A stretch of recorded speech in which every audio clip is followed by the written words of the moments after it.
Mabigat na hamon ang haharapin ng bagong officer in charge ng Philippine National Police na si Lieutenant General Jose Melicio Nartatez Jr. lalo na't may tanong pa rin sa biglaang pag-alis ni General Nicolas Torre III. Ito ay ayon kay dating PNP Chief at ngayon Senador Panfilo Ping Lacson. Narito ang ulat ni Troy Gomez.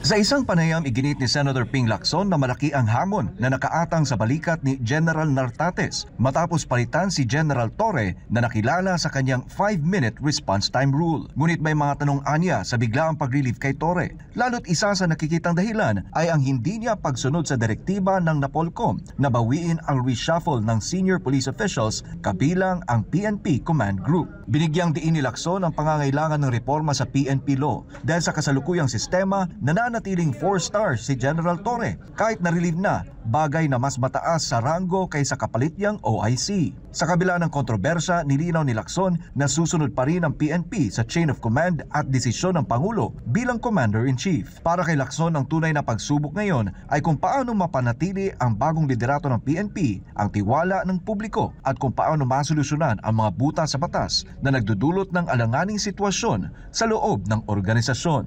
Para sa Diyos at sa Pilipinas kumahal, Troy Gomez nag-uulat, SMNI News.